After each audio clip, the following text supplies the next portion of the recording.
তাই নয়, শুধু যদি লক্ষ লক্ষ আলেম মরে যায় এরপরেও আমরা কোরআন থেকে দূরে সরে যাব না, ঠিক কিনা? একটা বিল্ডিং তৈরি করতে কাঁচা ইটকে যেমন পুড়ে পুড়ে শক্ত ইট হতে হয়, একটা ইটকে যেমন ভেঙে চুরমার করে কংক্রিট তৈরি করা হয়, এইভাবে হাজার হাজার আলেম জেলখানায় পুড়ে পুড়ে শক্ত ইটের মতো শক্ত হয়ে তারা জেলখানা থেকে বের হয়ে হুঙ্কার ছাড়ছে আল্লাহর জমিনে আল্লাহর দ্বীন কায়েমের জন্য, তাদের হাতকে শক্ত করার জন্য আমাদেরকে একতাবদ্ধ থাকতে হবে। আল্লাহ পাক যেন আলেমদের পক্ষে থাকার জন্য আমাদেরকে কবুল করুন, বলেন আমিন। ইব্রাহিম ইবনে আদহাম নাম শুনছেন আপনারা? মস্ত বড় একজন আল্লাহওয়ালা লোক, আল্লাহর ওলি। আল্লাহর ওলি এবং বড় আলেমদের মোজেজা হচ্ছে মানুষ যখন যে কোনো বিষয় নিয়ে যাক তারা কোনো না কোনো একটা সমাধান দিয়ে দেয়। যুবক যখন এই কথা বললেন, হুজুর পাপ করব শাস্তি পাওয়া লাগবে না, এমন কোন রাস্তা আছে কিনা? ইব্রাহিম ইবনে আদহাম বললেন, তুমি যদি 4টি নিয়মে পাপ করো এই পাপের জন্য তোমাকে শাস্তি পেতে হবে না। যুবক তো বড্ড খুশি, পাপ করব শাস্তি পাওয়া লাগবে না। হুজুর তাড়াতাড়ি বলেন কি সেই নিয়ম?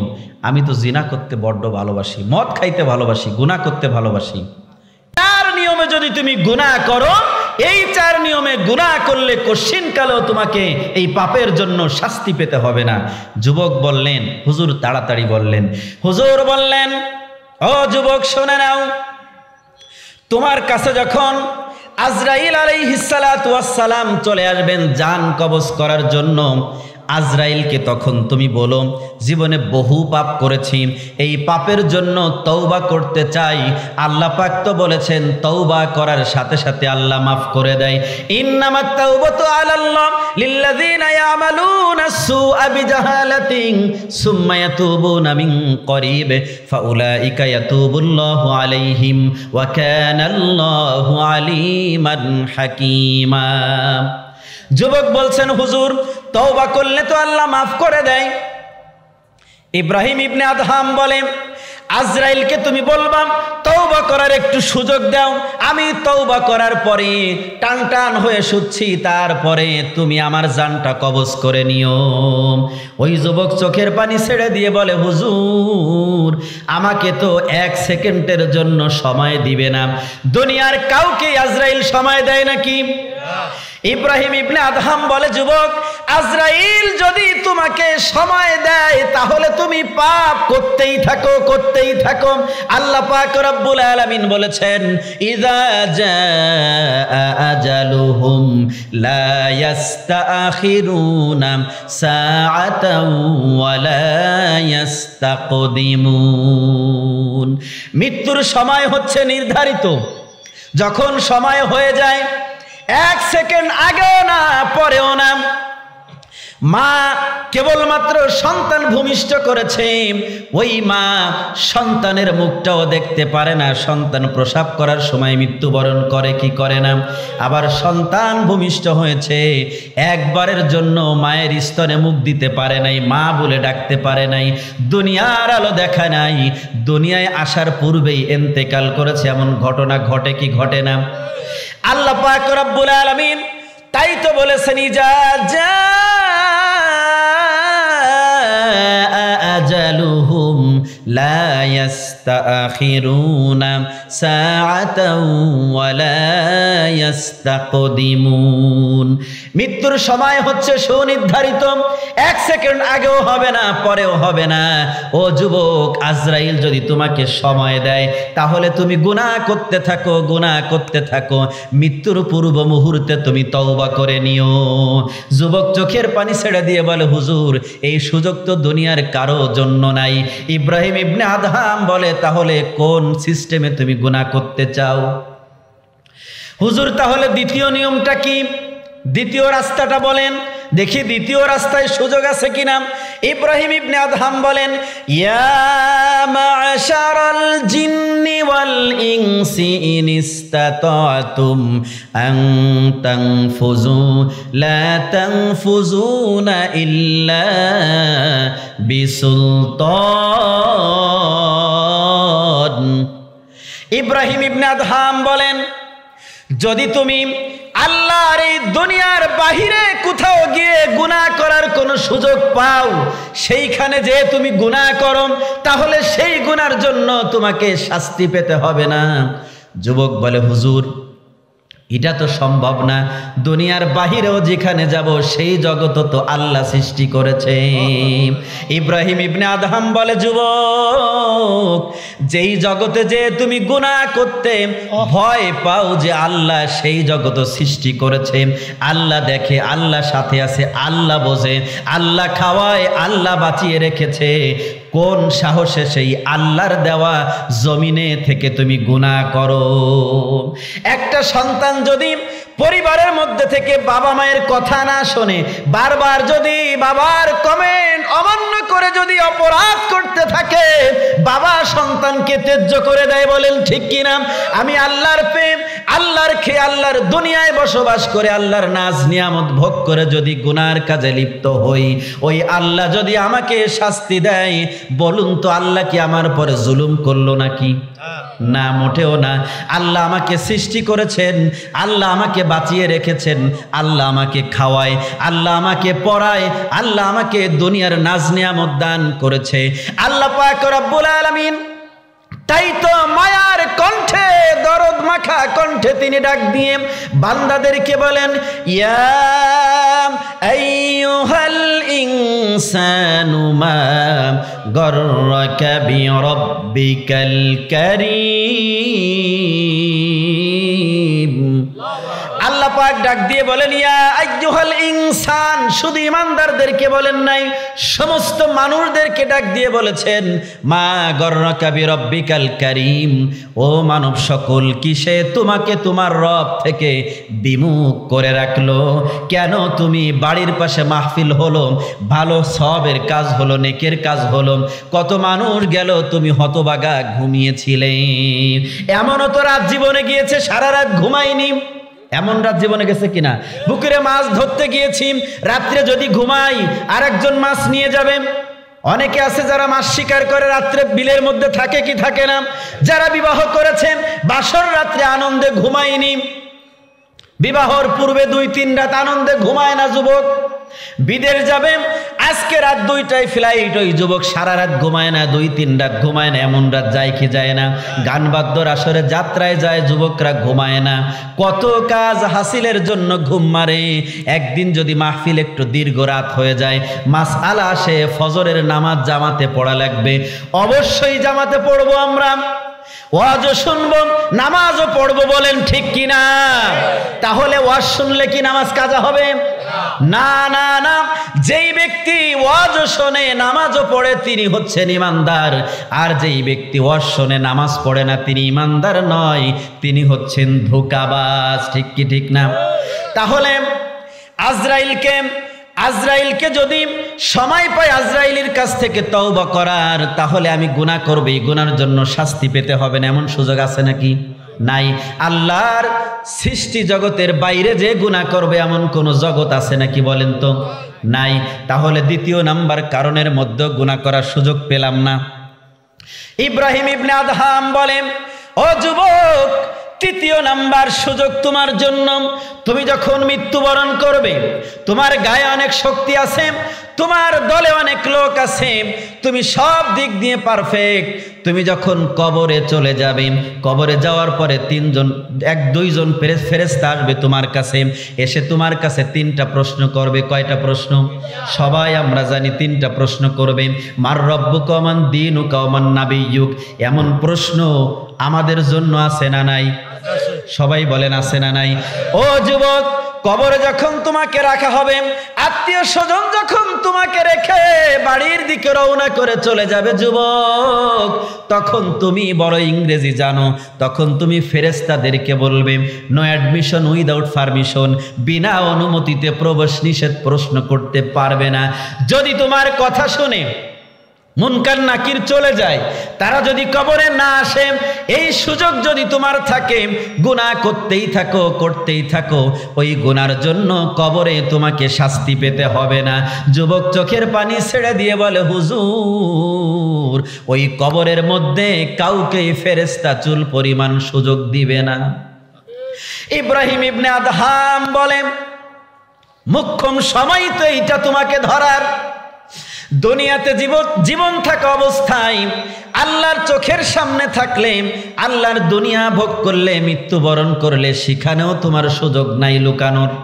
অতএব যুবক, কবরে যদি তোমাকে ফেরেশতারা প্রশ্ন করার পরে তুমি যদি সেখান থেকে পার পেয়ে যাও, তাহলে গুনাহ করতেই থাকো। এই গুনার জন্য তোমাকে কবরে শাস্তি পেতে হবে না। যুবক বলে, এমন সুযোগ পৃথিবীর কারো জন্য নাই।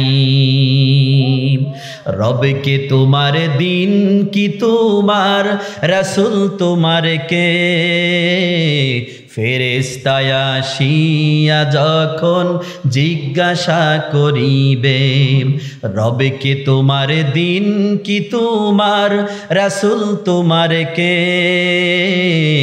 ফেরেশতায় আসিয়া যখন জিজ্ঞাসা করিবে, প্রস্তুতি নাও সেই জবাবের লাগি,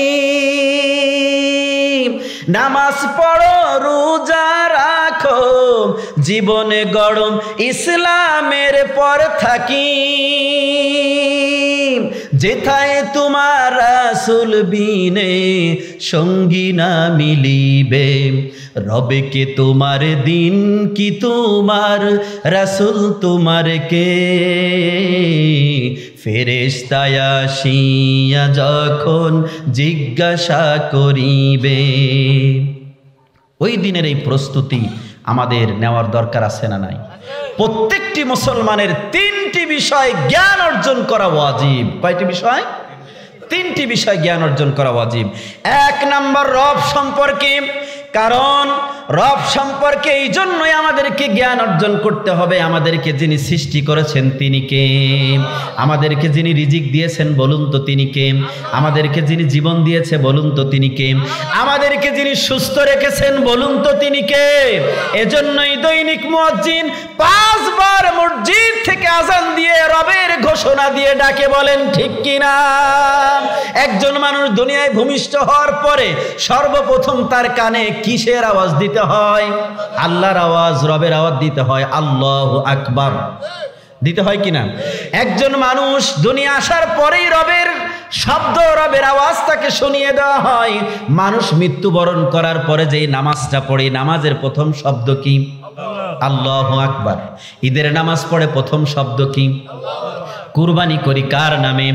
বিসমিল্লাহ, আল্লাহু আকবার। কবরে যখন মানুষকে রাখা হয় কি বলে রাখা হয়? বিসমিল্লাহ ওয়া আলা মিল্লাতি রাসূলিল্লাহ, আল্লাহর নামে কবরে রাখা হয় কি হয় না? তাহলে কবরে যাওয়ার পরে প্রথম যেই প্রশ্ন করা হবে ওই প্রশ্নটা কি হবে? তোমার রব কে? ঠিক কিনা? আল্লাহ পাক রব্বুল আলামিন রূহের জগতে আমাদেরকে জিজ্ঞেস করেছিলেন, আলাস্তু বিরব্বিকুম, আমি কি তোমাদের রব নই? আল্লাহ জিজ্ঞেস করেছিল। তাহলে এই রব সম্পর্কে জানার দরকার আছে না নাই? এটা জানতে হলে কোথায় আসতে হবে? আরো জোরে কোথায়? একজন মুসলিমের 3টি বিষয় জ্ঞান অর্জন করা ওয়াজিব। সবাই বলেন কয়টা? আরো জোরে কয়টা? 3টি বিষয় জ্ঞান অর্জন করা ওয়াজিব। 1 নম্বরে কি? রব, কারণ এই বিষয় সম্পর্কে মৃত্যুর পরেই জিজ্ঞেস করা হবে। 2 নাম্বার হচ্ছে নবী সম্পর্কে জানা ওয়াজিব। বলেন ঠিক কিনা? কারণ নবী সম্পর্কে না জানলে ওই নবীর শাফাত পাওয়া যাবে না। কবরে যখন জিজ্ঞেস করবে আমার নাবিয়ুকা, তোমার নবীকে, সেদিন জবাব দিতে পারবো না। তাহলে নবী সম্পর্কে জানার দরকার আছে না নাই? ইয়া মুহাম্মদ মুস্তাফা নবী সাল্লি আলা, ইয়া মুহাম্মদ মুস্তাফা নবী সাল্লি আলা। এই গজলটা আমি যখন আসি, আব্দুল বাতেন সাহেব বলতেছিল, ওনার কণ্ঠ যুবক বয়সে কিন্তু অত্যন্ত সুন্দর ছিল। আপনারা এলাকার মানুষ হুজুরের কণ্ঠ শুনেছেন। হুজুর এখন বুড়ো হয়ে গিয়েছেন, তারপরেও এই গজলটা হুজুর এখনো সেই হারানো কণ্ঠে গিয়েছিল। আমি একটু আপনাদেরকে গিয়ে শোনাই, সবাই পড়েন। ইয়া মুহাম্মদ মুস্তাফা নবী সাল্লি আলা, ইয়া মুহাম্মদ মুস্তাফা নবী সাল্লি আলা, শাফায়াতের কান্ডারি মদিনাওয়ালা, শাফায়াতের কান্ডারি মদিনাওয়ালা, ইয়া মুহাম্মদ মুস্তাফা নবী সাল্লি আলা, ইয়া মুহাম্মদ মুস্তাফা নবী সাল্লি আলা। খুদারি ভালোবাসায় তৈয়ার জিনি আরশের বাণী তার মুখে শুনি খোদারি ভালোবাসায় তৈয়ারো জিনি আরশের বাণী তার মুখে শুনি দোসরা কোনো মাবুদ নেই এক আল্লাহ ইয়া মুহাম্মদ মুস্তাফা নবী সাল্লি আলা ইয়া মুহাম্মদ মুস্তাফা নবী সাল্লি আলা শাফায়াতের কান্ডারি মদিনাওয়ালা শাফায়াতের কান্ডারি মদিনাওয়ালা ইয়া মুহাম্মদ মুস্তাফা নবী সাল্লি আলা ইয়া মুহাম্মদ মুস্তাফা নবী সাল্লি আলা আদারি ভুবনে জালাতে আলম আরশের মালিক তোমাকে পাঠালো আদারি ভুবনে জালাতে আলম আরশের মালিক তোমাকে পাঠালো তোমারও সিলায় আলম তোমারও সিলায় আলো পেল দুনিয়া ইয়া মুহাম্মদ মুস্তাফা নবী সাল্লি আলা ইয়া মুহাম্মদ মুস্তাফা নবী সাল্লি আলা। তাহলে দ্বিতীয় নাম্বার জ্ঞান অর্জন করতে হবে কার? নবী সম্পর্কে। প্রথম নাম্বার জ্ঞান অর্জন করব কার? আল্লাহ সম্পর্কে। দ্বিতীয় নাম্বার জ্ঞান অর্জন করব নবী সম্পর্কে। তৃতীয় নাম্বার জ্ঞান অর্জন করব ইসলাম সম্পর্কে, ধর্ম সম্পর্কে।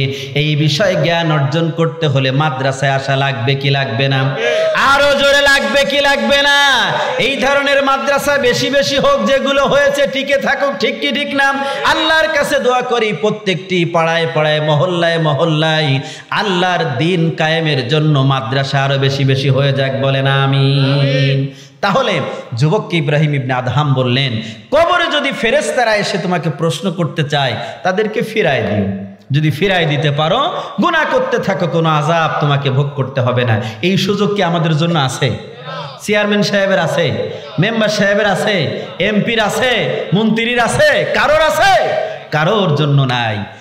ইব্রাহিম ইবনে আদহাম বললেন, যুবক, চতুর্থ নাম্বার সুযোগ, লাস্ট সুযোগ, এই সুযোগ যদি তুমি গ্রহণ করতে পারো আল্লাহর জান্নাতে চলে যাবে, কোনো আযাব নাই।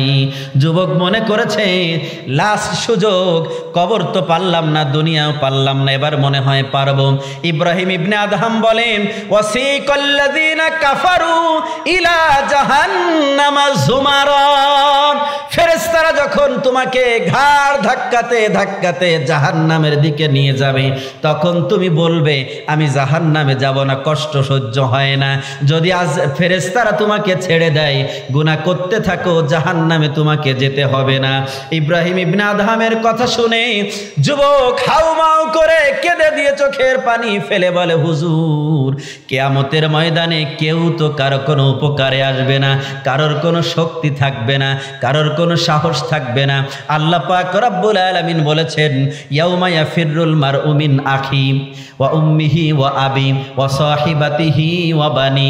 আল্লাহ পাক রব্বুল আলামিন বলছেন, কিয়ামতের ময়দান এমন একটি ময়দান হবে যেই দিন ভাই ভাই থেকে পলায়ন করবে, পিতা তার সন্তান থেকে পলায়ন করবে, সন্তান পিতা থেকে পলায়ন করবে, স্বামী স্ত্রী থেকে পলায়ন করবে, স্ত্রী স্বামী থেকে পলায়ন করবে। কেউ কারো সেদিন উপকার করবে না, কারোর পরিচয় দিবে না। এমন মুসিবতের দিন আমাদের জন্য অপেক্ষা করছে কি করছে না, জোরে বলুন। এই মুসিবতের দিন যখন আমাদের সামনে চলে আসবে, প্রত্যেক দিন নামাজের মধ্যে দাঁড়িয়ে দাঁড়িয়ে আমরা পড়ি, মালিকি ইয়াউমিদ্দিন, আল্লাহ পাককে স্মরণ করি, তিনি হচ্ছেন বিচার দিনের মালিক। এই বিচার দিনের উপস্থিত যখন আমাদের সামনে চলে আসবে, ওই দিনের জন্য প্রস্তুতি নেওয়ার দরকার আছে না নাই? দুনিয়ার বুকে যারা গুনাহ করবে, দুনিয়ার বুকে যারা অন্যায় করবে, পাপ করবে, কিয়ামতের ময়দানে এই সমস্ত মানুষের মুখটা ধুলোয় দূষরিত হয়ে যাবে, তাদের চেহারাটা মলিন থাকবে। এই চেহারা দেখে দেখে মানুষ একজন আরেকজনের দিকে তাকাতেও সুযোগ পাবে না, পিতা সন্তানের পরিচয় দিবে না, সন্তানও পিতার পরিচয় দিবে না, কেউ কারো পরিচয় দিবে না। ওয়াজুহু ইয়াউমাইযিন আলাইহা গবরাম, ওয়াজুহু ইয়াউমাইযিন আলাইহা গবরাম। আল্লাহ বলছে সেদিন মানুষের পাপিষ্ঠদের মুখটা ধুলোয় দূষরিত হয়ে যাবে, অন্ধকার হয়ে যাবে, কালো হয়ে যাবে। এর মধ্য দিয়ে এক শ্রেণীর মানুষ সেদিন হাসতে থাকবে। এই যে মানুষগুলা হাসবে, এই মানুষ হবে 7 শ্রেণীর। কয় শ্রেণীর? জোরে বলেন কয় শ্রেণীর? 7 শ্রেণীর। এইটা দিয়ে শেষ করব। এর মাঝে আর একটা বিষয় জানিয়ে রাখি, কিয়ামতের ময়দান যে হবে এটা আমাদের বিশ্বাস হয়? আমাদের বিচার হবে এটা বিশ্বাস হয়? এই বিচারের জন্য আল্লাহ পাক রব্বুল আলামিন আমাদের জন্য 3টা সাক্ষী উপস্থিত করবে। কয়টা? আল্লাহ বিচার করবে, এর জন্য সাক্ষী লাগে? লাগে নাকি? লাগে না, কারণ তিনি তো স্রষ্টা, তিনি বিচার করবে। আবার কার সাক্ষী নিবে? আল্লাহ কি কারোর কাছে ধরা আছে নাকি? আল্লাহ কি দুর্বল যে সাক্ষী লাগবে? আমরা তো দুর্বল, একজন আরেকজনের কাছে ধরা। এজন্য বিচারের সময় সাক্ষী লাগে, বিচারক লাগে। আল্লাহ তো নিজে বিচারক, তিনি স্রষ্টা, তার তো সাক্ষীর দরকার ছিল না। এরপরে আল্লাহ পাক রব্বুল আলামিন কারোর উপরে জুলুম করবে না বলেই তিনি তো ঘোষণাই দিয়েছেন যে আমি কারোর উপরে কি করি না? জুলুম করি না, করব না। আল্লাহ পাক আমাদের এই পাপের সাক্ষীর জন্য 3টা সাক্ষী উপস্থিত করবে। কয়টা?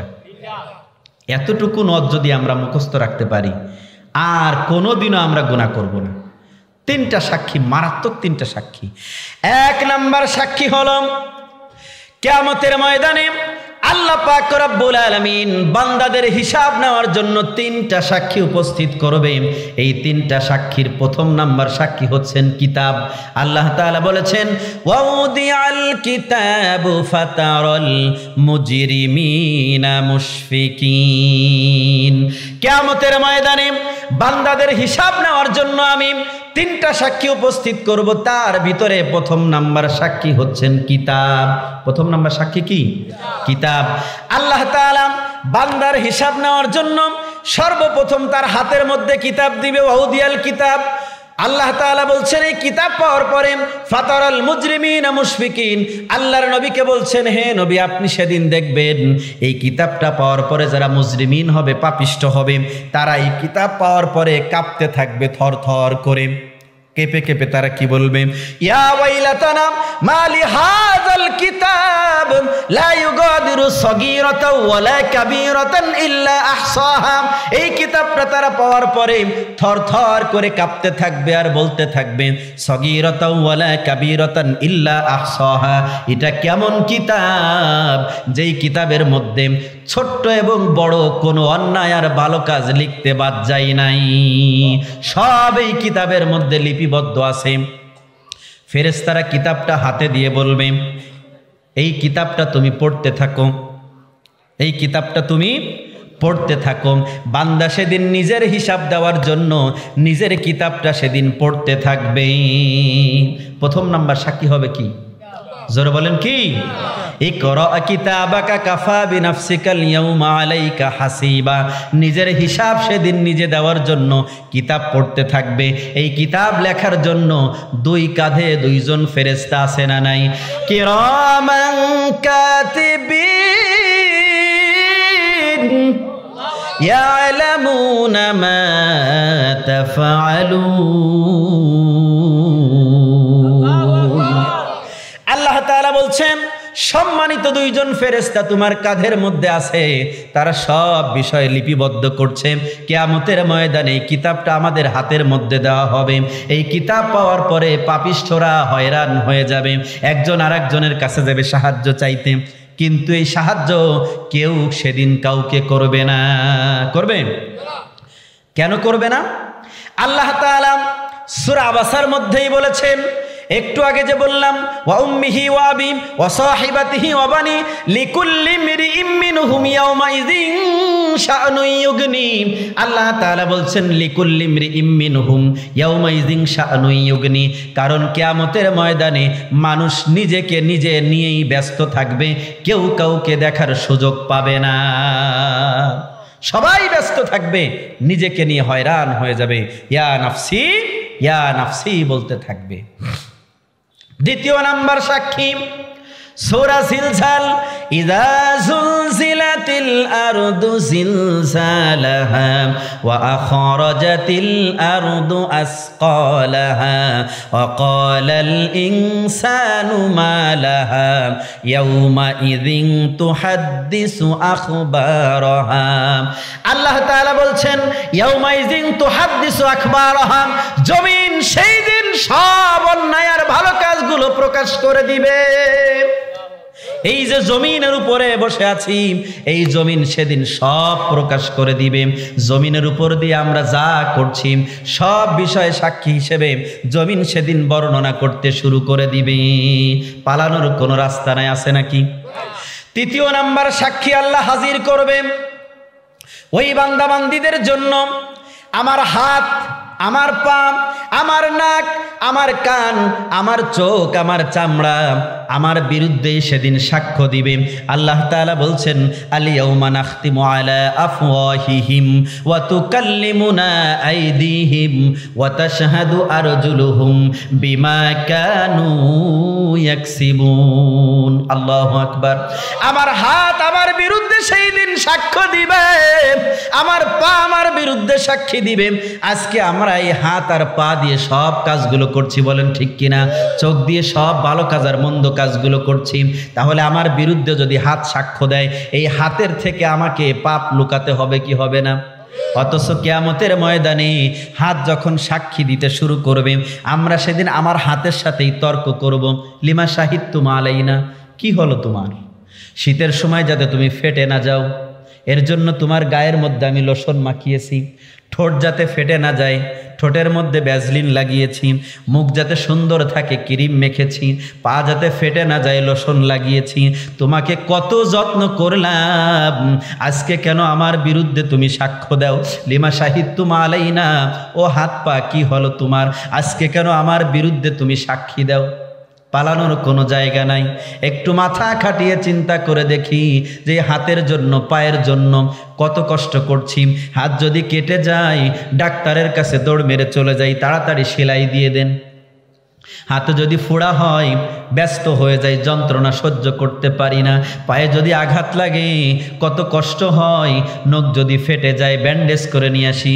আহারে, পায়ের যন্ত্রণায় ঘুমাতে পারি না। কিয়ামতের ময়দানে হাত পা আমাদের বিরুদ্ধে সাক্ষ্য দিবে। সেদিন আমরা বলবো, লিমা শাহিদতুম আলাইনা, কি হলো তোমাদের? আমাদের বিরুদ্ধে কেন সাক্ষ্য দাও?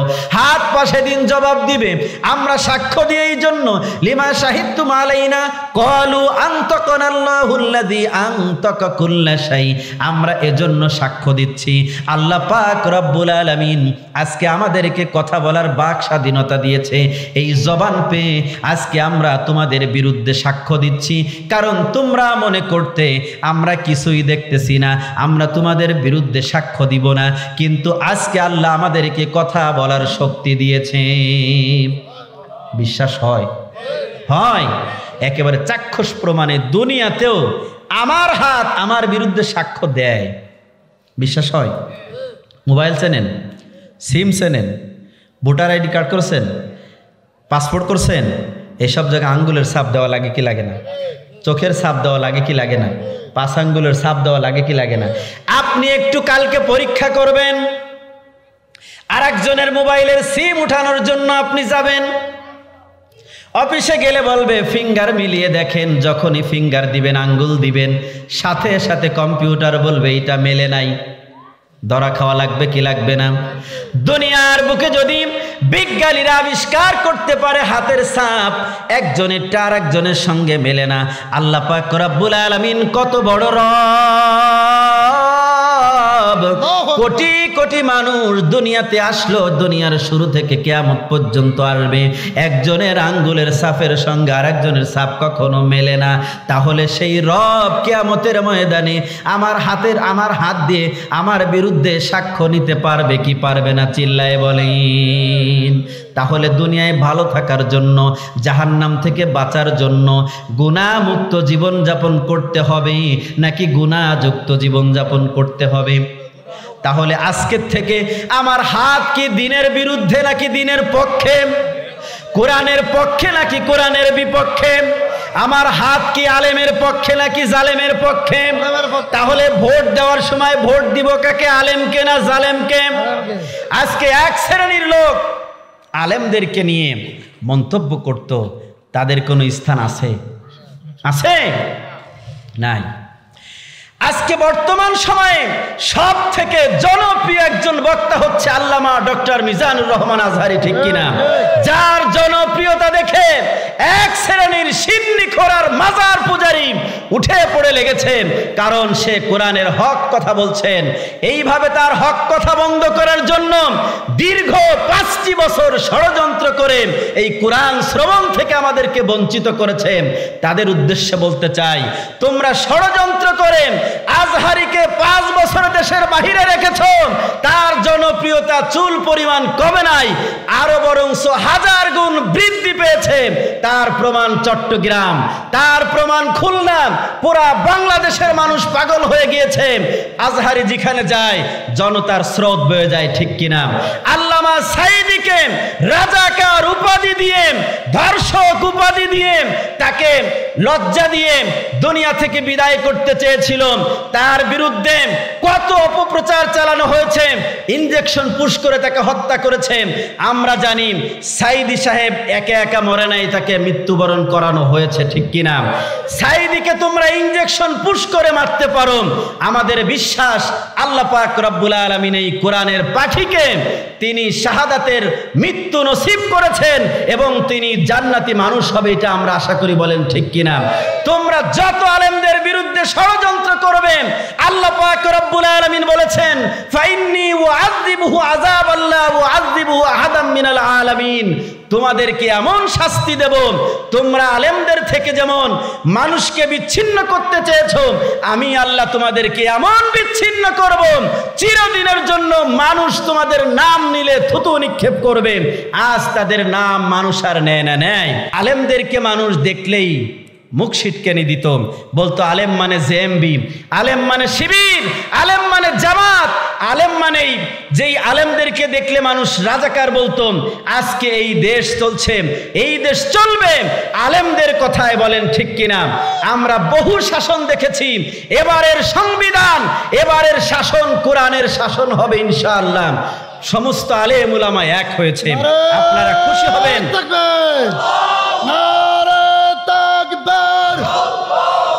সারা বিশ্বের মুসলমান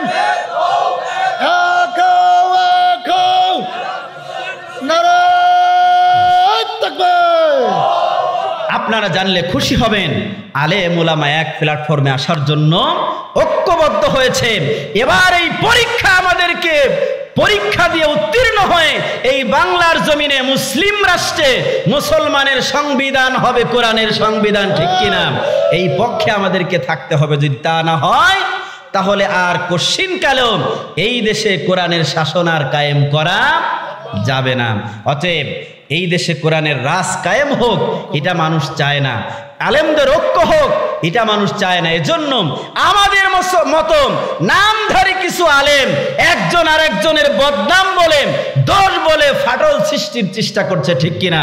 এই সুযোগ আমরা কাউকে দিব না। আলেম ওলামা এক থাকবো, সকলে মিলে কোরআনের সংবিধান কায়েম করব, ঠিক কিনা? তাহলে মানুষ পাপ করে কয় কারণে? 4 কারণে। 1 নাম্বার কারণ হলো মানুষ মনে করে আমি যেই পাপ কাজ করছি দুনিয়ার কেউ আমাকে দেখছে না। যখন একা একা কোনো মানুষ থাকে, অন্যায় করার পূর্বে চিন্তা করে আমাকে কেউ দেখছে না। যখনই মানুষ বুকার মতো এই কাজটি, এই চিন্তাটা মাথার মধ্যে আসে, তখনই মানুষ অন্যায় অপরাধ করতে সাহস পেয়ে যায়। বলেন ঠিক কিনা? আল্লাহ পাক রব্বুল আলামিন তাদেরকে বলছেন, তোমরা যারা মনে করছো তোমাকে কেউ দেখে না, জেনে নাও, জেনে নাও, দুনিয়ার কেউ যদি তোমাকে নাও দেখে, আমি আল্লাহ পাক রব্বুল আলামিন তোমার দিকে তীক্ষ্ণ দৃষ্টিতে তাকিয়ে আছি। বলেন সুবহানাল্লাহ। ইন্না রাব্বাকা লাবিল মিরসাদ। আল্লাহ তাআলা বলছেন, নিশ্চয় আমি তোমাদের দিকে তীক্ষ্ণ দৃষ্টিতে তাকিয়ে আছি। তীক্ষ্ণ দৃষ্টি কি? তীক্ষ্ণ দৃষ্টি হচ্ছে যেই দৃষ্টির মধ্যে চুল পরিমাণ ভুল নাই। কথা কি বুঝে আসছে?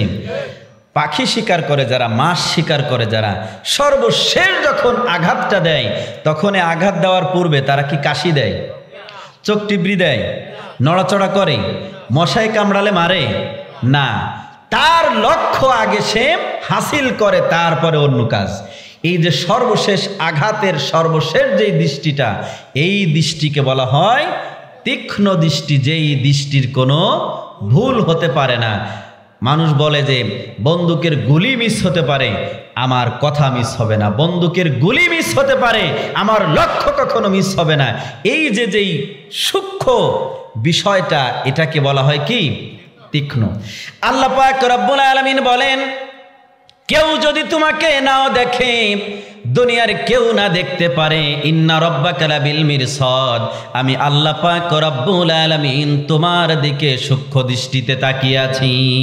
বলুন তো, আল্লাহ যদি আমার দিকে তাকিয়ে থাকেন, আমার পক্ষে কি আল্লাহর সামনে গুনাহ করা সম্ভব নাকি? আমরা তো করি। তাহলে বোঝা গেল আল্লাহ যে আমাকে দেখে, এই বিশ্বাসটা আজও পর্যন্ত আমার মধ্যে আমি বিশ্বাস করাতে পারি নাই। বলেন ঠিক কিনা? বুঝে থাকলে বলুন, আজকের থেকে আল্লাহ যে দেখে, এটা কি আমাদের বিশ্বাস হয়? সবাই বলেন বিশ্বাস হয়? আল্লাহ দেখে, এটা যদি বিশ্বাস হয়, তাহলে আল্লাহর চোখের সামনে কি গুনাহ করব? করব? ওজনে কম দিব, ভেজাল দিব, আর একজনের লাইল ঠেলবো, আর একজনের ক্ষতি করব, গোপনে অন্ধকারে না।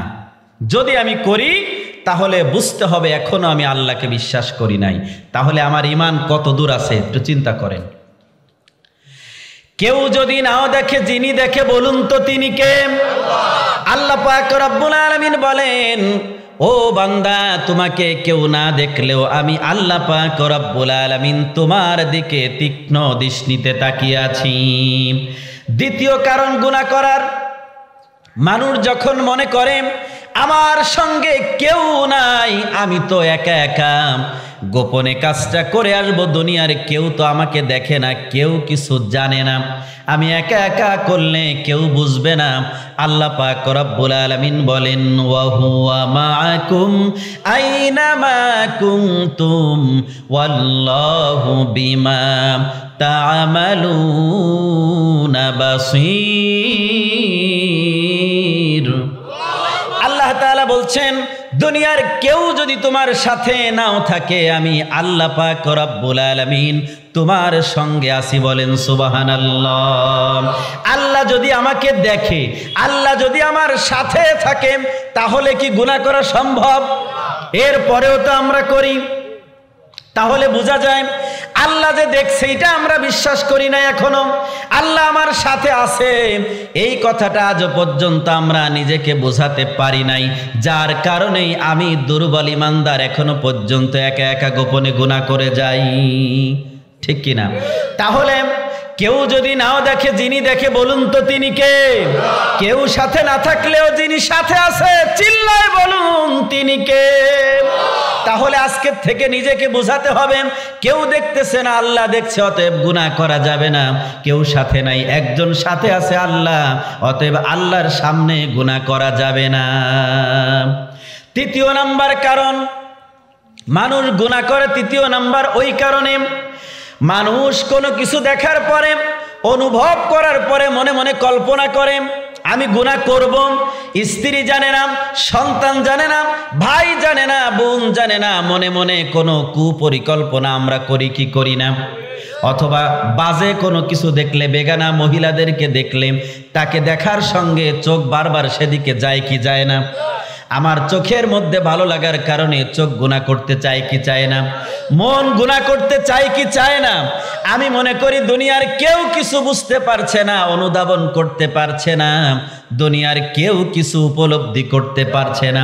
আল্লাহ পাক রব্বুল আলামিন বলছেন, ও বান্দা, তুমি মনে করতে দুনিয়ার কেউ দেখে না, দুনিয়ার কেউ সাথে নাই, দুনিয়ার কেউ বোঝে না, কিন্তু জেনে নাও আমি আল্লাহ পাক রব্বুল আলামিন তোমার অন্তরের খবর পর্যন্ত রাখি। বলেন সুবহানাল্লাহ। আল্লাহ তাআলা বলছেন, ইয়ালামু খাইনাতাল আয়ুনি ওয়া মা তুখফিস সুদূর। আল্লাহ তাআলা বলছেন, বান্দা, শুধু তোমার মনের মধ্যে কি কল্পনা করছো অত দূর যেতে হবে না। মনের মধ্যে এখনো কল্পনা করে পারো নাই, চোখ দিয়ে দেখার সঙ্গে গুনাহ করতে মন চাচ্ছে, যে অপরাধটা চোখের মধ্যে ভাসতেছে, আমি আল্লাহ পাক রব্বুল আলামিন ওই বিষয় সম্পর্কেও অবগত আছি। বলেন সুবহানাল্লাহ। এখন আসেন, অবগত কি? অবগত হলাম আজকের মাহফিল হবে, এ বিষয় সম্পর্কে আমরা অবগত আছি কিনা, জানি কিনা?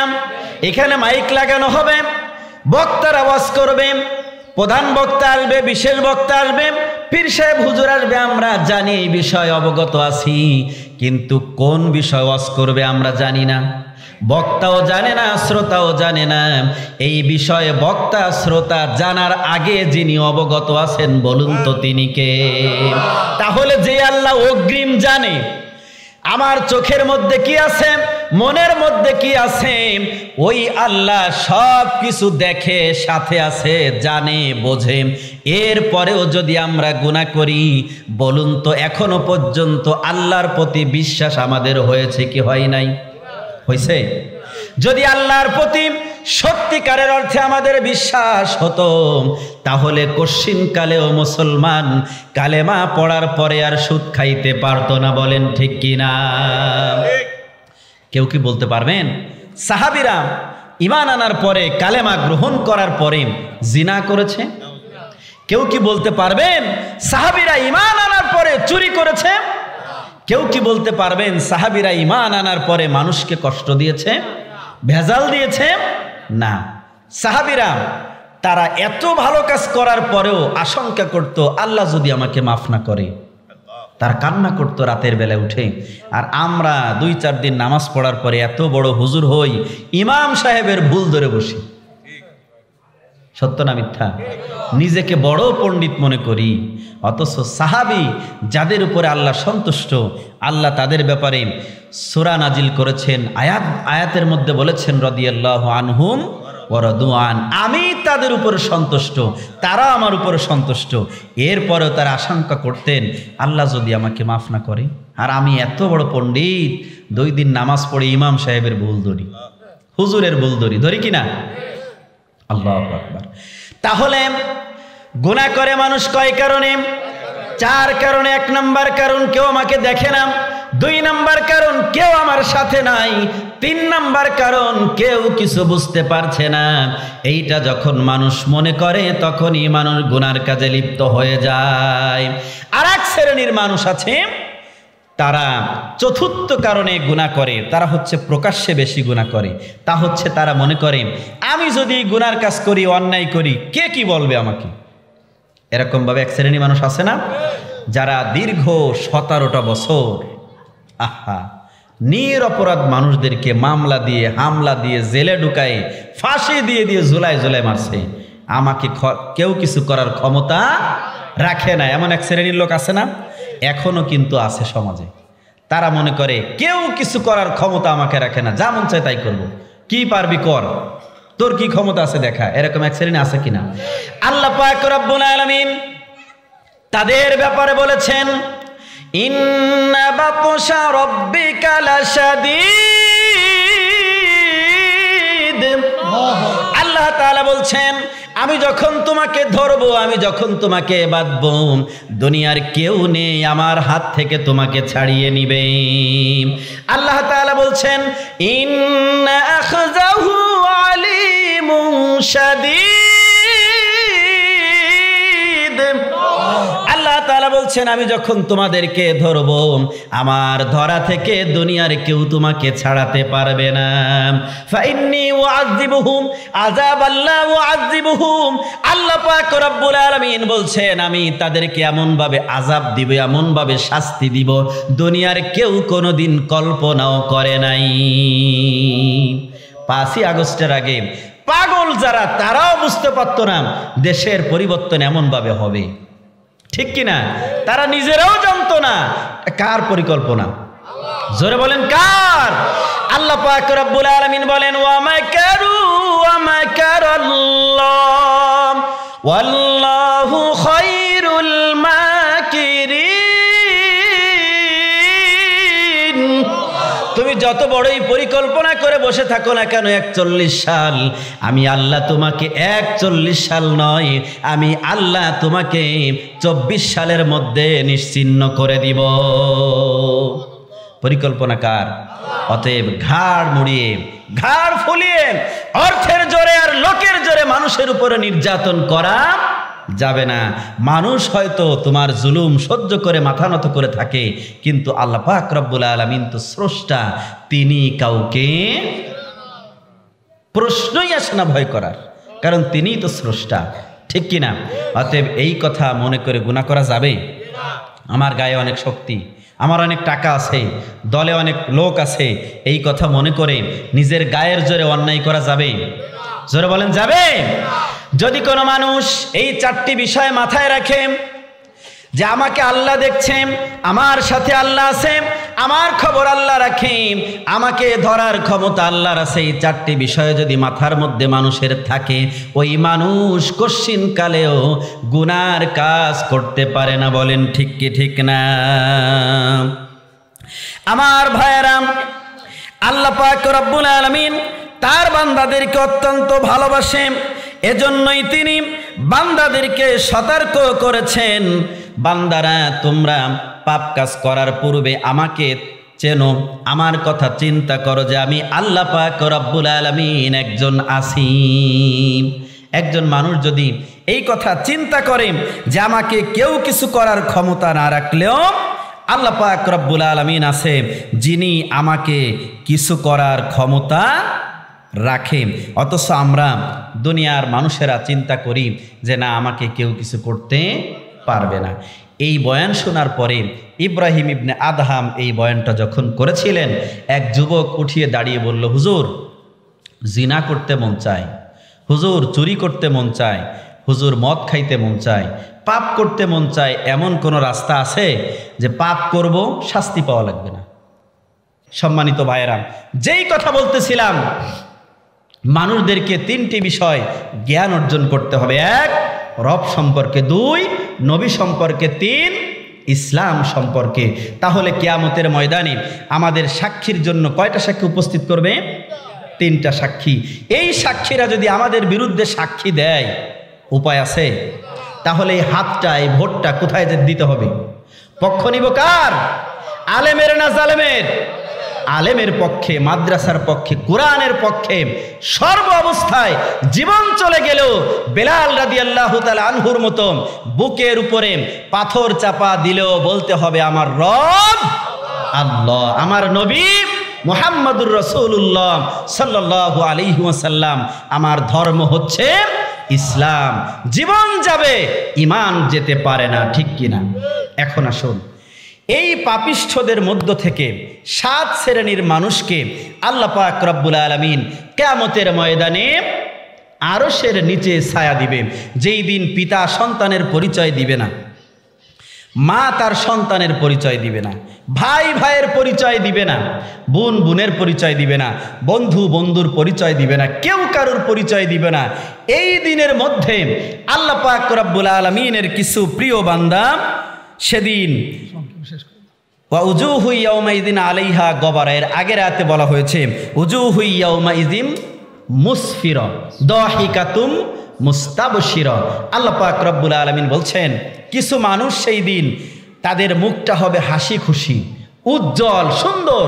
তারা তাদের ওই আমল নামাটা পেয়ে যখন আল্লাহর ফেরেশতারা তাদের হাতের মধ্যে আমল নামা দিবে, তারা আনন্দে খুশিতে একজন আরেকজনের কাছে যেয়ে বলবে, দেখছো আমার আমল নামা কত সুন্দর।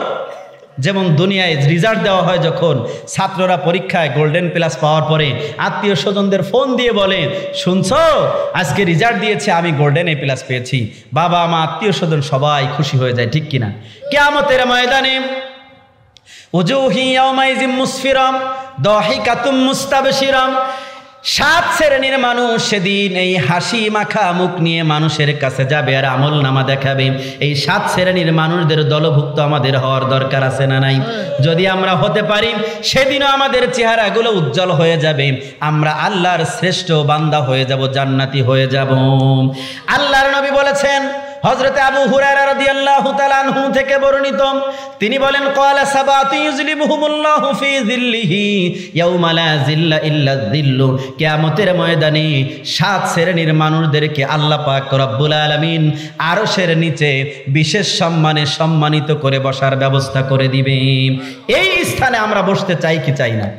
যদি চাই, এই 7টি কোয়ালিটি আমাদের মধ্যে অর্জন করতে হবে। যদি করতে পারি, কিয়ামতের ময়দানে আমরা আল্লাহর জান্নাত পেয়ে যাব, শান্তি পেয়ে যাব। আল্লাহ তাআলা যেন আমাদেরকে কবুল করেন, বলেন আমিন। তার ভিতরে 1 নম্বর হলো আল ইমামুল আদিল, ন্যায়পরায়ণ যারা হবেন, নিজের প্রতি, পরিবারের প্রতি, সমাজের প্রতি, দেশের প্রতি যারা ন্যায়পরায়ণ থাকবে, আল্লাহর নবী বলেছেন কিয়ামতের ময়দানে আল্লাহ পাক রব্বুল আলামিন তাদেরকে আরশের নিচে বসার ব্যবস্থা করে দিবে, বলেন সুবহানাল্লাহ। আল্লাহর দেওয়া সংবিধান, আল্লাহর দেওয়া কোরআন দিয়ে আমি আমার জীবন, আমার পরিবার, আমার সমাজ, আমার রাষ্ট্র পরিপূর্ণভাবে চালাতে হবে। এটা কার হুকুম? আল্লাহ পাক রব্বুল আলামিন বলেছেন ওয়া মাল্লাম ইয়াহকুম বিমা আনজালাল্লাহু ফাউলাইকা হুমুল ফাসিকুন। আল্লাহ তাআলা বলছেন যারা আমার বিধান অনুযায়ী বিচার ফয়সালা করবে না, ন্যায় সঙ্গত থাকবে না, তারা হচ্ছে ফাসিক। তারা কি? ফাসিক। এখন ফাসিক চিনার দরকার আছে না নাই? আমিও তো হতে পারি সেই ফাসিক। সেই ফাসিক কিন্তু কোনো কাফের না, সেই ফাসিক কিন্তু হিন্দু না, খ্রিস্টান না, মুসলিম না। আমার মতো টুপিওয়ালা, দাড়িওয়ালা, পাঞ্জাবিওয়ালা, নামাজিওয়ালা, রোজাওয়ালা, হাজি সাহেব, গাজী সাহেব এই ফাসিকের কাতারের মধ্যে রয়েছে, বলেন নাউজুবিল্লাহ। কিভাবে এটা? হুজুর নামাজ পড়ি, রোজা রাখি, হজ করি, যাকাত দেই, পর্দা করি, কুরবানি করি, সব করি, এরপরে আমি ফাসিক?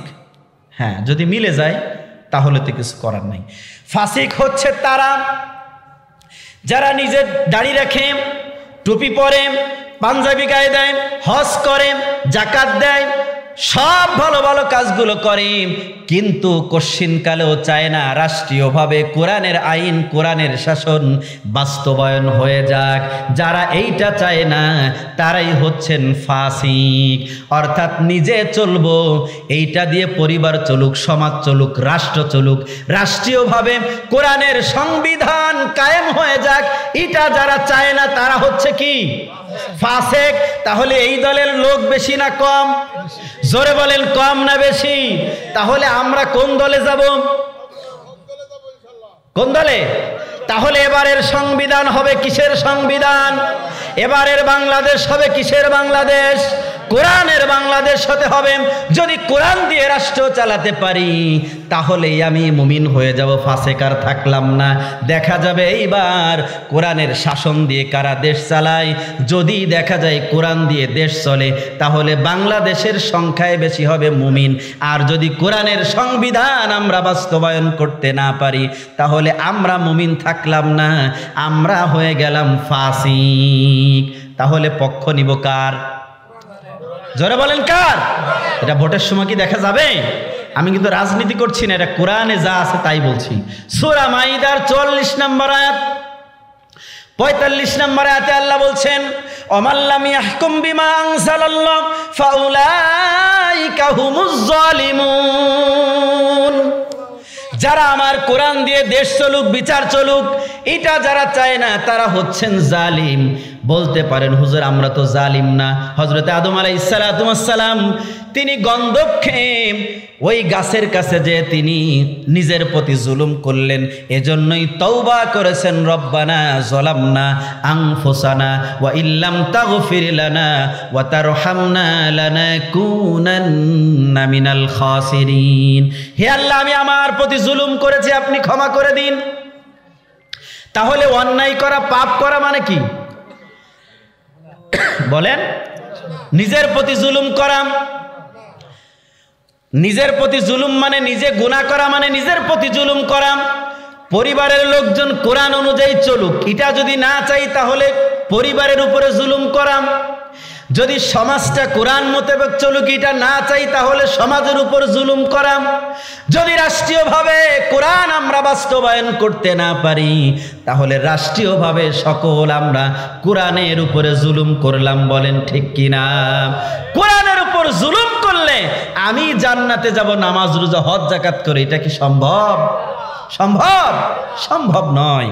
অতএব কোরআনের উপর জুলুম করা যাবে না। তাহলে আল্লাহ পাক রব্বুল আলামিন আবার বলছেন, ওয়ামাল্লাম ইয়াহকুম বিমা আনজালাল্লাহ ফাউলাইকা হুমুল কাফিরুন।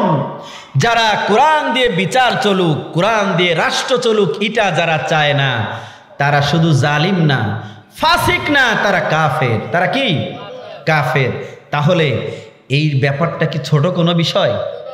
তাহলে রাষ্ট্রীয়ভাবে কোরআন দিয়ে বিচার চলুক, দেশ চলুক, এটা আমাদের সকলের চাওয়ার দরকার আছে না নাই? এই বিষয়ে আন্দোলন করার দরকার আছে না নাই? তাহলে কোরআনের সংবিধান বাস্তবায়নের জন্য আমরা সৎ লোক চাই, কোরআনের শাসন চাই। সৎ লোকের শাসন চাই, আল কোরআনের সংবিধান চাই। আল্লাহ পাক যেন কবুল করেন, বলেন আমিন। তাহলে কিয়ামতের ময়দানে আরশের নিচে ছায়া পাওয়ার জন্য প্রথম কোয়ালিটি কোনটা অর্জন করতে হবে? ন্যায়পরায়ণতা। কি? ন্যায়পরায়ণতা, ইমামুল আদেল। দ্বিতীয় নাম্বার হলো ওয়াশাবুন নাশা ফি ইবাদাতিল্লাহ। যৌবনকালটা আল্লাহর রাস্তায় কাটাতে হবে। মুরব্বী যারা আছে চিন্তা করছে, আমি তো আর যৌবন নাই, আমার যৌবন শেষ। এই যৌবন কি শুধু আমার জন্য নাকি মুরব্বীর জন্য এক সময় ছিল? মুরব্বীদের ছিল না?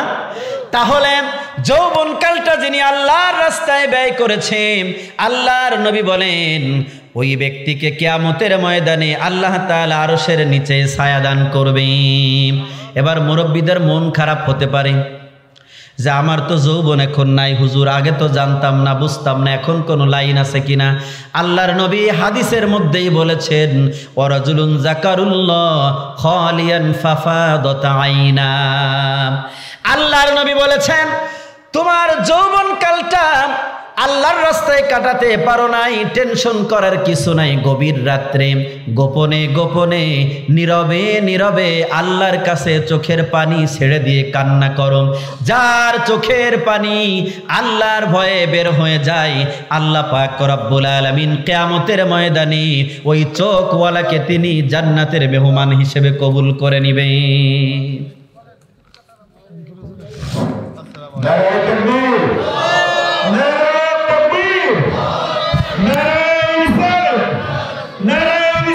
আল্লাহ তাআলা আমাদেরকে কিয়ামতের ময়দানে এই আরশের নিচে ছায়া পাওয়ার মতো যোগ্যতা, ছায়া পাওয়ার মতো আমলগুলো করার তৌফিক দিক, বলেন আমিন। তারপরে আসুন চতুর্থ নাম্বার, তিনটা আমরা শুনছি, আল ইমামুল আদেল ওয়া শাবুন নাশা ফি ইবাদাতিল্লাহ ওয়া রাজুলুন কলবুহু। আল্লাহর নবী বলেছেন, যার কলবটা মসজিদে ঝুলন্ত থাকে, ওই ব্যক্তি কিয়ামতের ময়দানে কি হবে? আরশের নিচে ছায়া পাবে। পঞ্চম নাম্বার, চতুর্থ নাম্বার আগেই বলেছি, যার চোখটা আল্লাহর জন্য কাঁদে। পঞ্চম নাম্বার, আল্লাহর নবী বলেছেন, ওয়ারাজুলুন দাওয়াতহু ইমরাআতুন যাতা মুনসাবিন ওয়া জামাল। যখন কোনো সম্ভ্রান্ত পরিবারের কোনো মহিলা, সুচেহারাওয়ালা কোনো যুবককে কোনো খারাপ কাজের দিকে আহ্বান করে, আর ওই যুবক আল্লাহর ভয়ে বলে, ফাকালা ইন্নী আখাফুল্লাহ, আমি আল্লাহকে ভয় করি। আল্লাহর নবী বলেছেন, ওই যুবক কিয়ামতের ময়দানে আল্লাহর আরশের নিচে ছায়া পেয়ে যাবে। তাহলে এই যোগ্যতা আমাদের অর্জন করার দরকার আছে না নাই? 7 নাম্বার, ওয়ারাজুলুন তাসাদ্দাকা বিসাদাকাতিন ফাআখফাহা। যারা ডান হাতে দান করলো, বাম হাত জানলো না, অর্থাৎ গোপনে যারা দান করবে, কিয়ামতের ময়দানে আল্লাহ পাক রব্বুল আলামিন তাদেরকে আরশের নিচে ছায়া দান করবে বসার জন্য। তাহলে এই 7টি কোয়ালিটি আমাদের অর্জন করার দরকার আছে না নাই? তাহলে প্রথম নাম্বার হচ্ছে ন্যায়পরায়ণ, দ্বিতীয় নাম্বার হচ্ছে যৌবনকালে ইবাদত করতে হবে, তৃতীয় নাম্বার মনটা মসজিদ মুখে থাকতে হবে, চতুর্থ নাম্বার হচ্ছে আমরা একজন আরেকজনকে ভালোবাসবো। কার জন্য? শত্রুতাই করব কার জন্য? গোপনে কাঁদবো আল্লাহর কাছে চোখের পানি ফেলে। তাহলে আল্লাহ আমাকে মাফ করবে, আরশের নিচে ছায়াদান করবে। তারপরে কোনো অন্যায় কাজে কেউ আহ্বান করলে আমরা তা গ্রহণ করব না। কার ভয়ে? আল্লাহর ভয়ে।